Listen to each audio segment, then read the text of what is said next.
Selamat pagi Bu Adel, saya Windy dari kelas 11A nomor absen 36.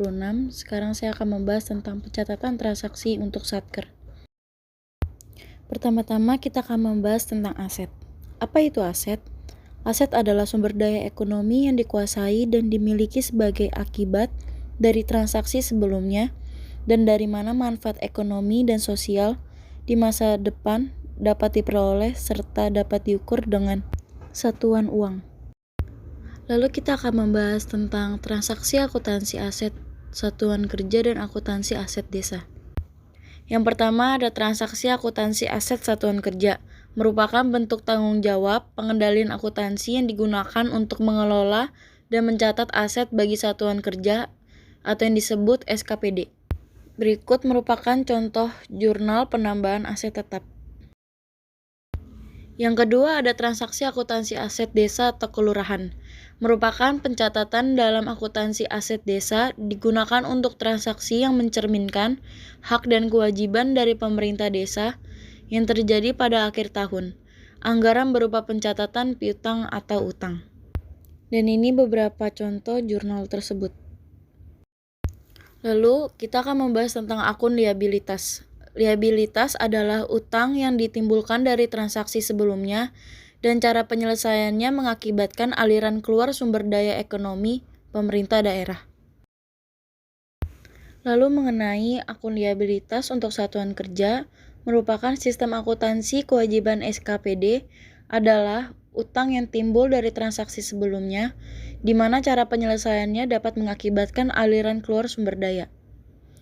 Penyebabnya adalah adanya perikatan dengan pihak ketiga, perikatan dengan pegawai yang bekerja pada pemerintahan, kewajiban kepada masyarakat, dan alokasi atau realokasi pendapatan ke entitas lainnya.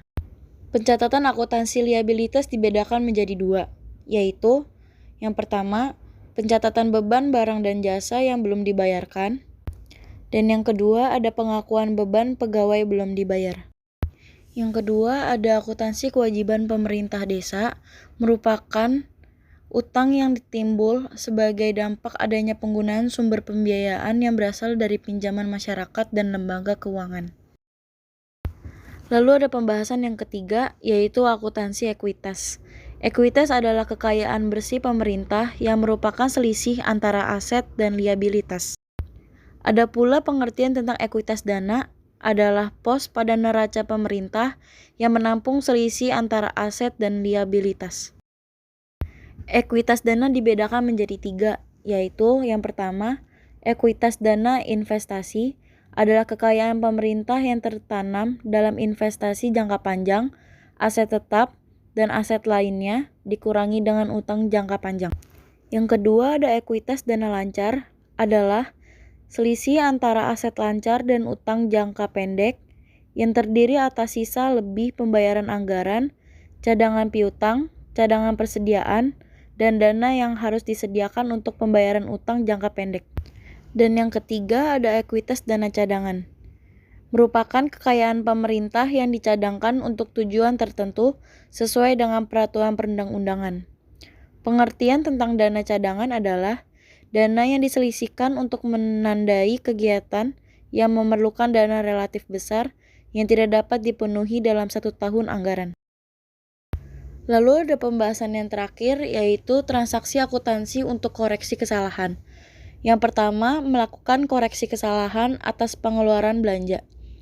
Kesalahan atas pengeluaran belanja dapat mempengaruhi posisi kas dan tidak mempengaruhi secara material posisi aset selain kas. Yang kedua ada melakukan koreksi kesalahan atas penerimaan pendapatan yang tidak berulang pada periode sebelumnya.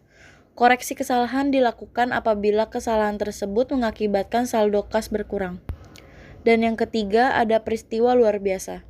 Menurut pernyataan standar akuntansi pemerintah nomor 10 paragraf 4, peristiwa luar biasa merupakan suatu transaksi yang secara jelas berbeda dari aktivitas biasa atau normal suatu entitas lembaga atau instansi pemerintah.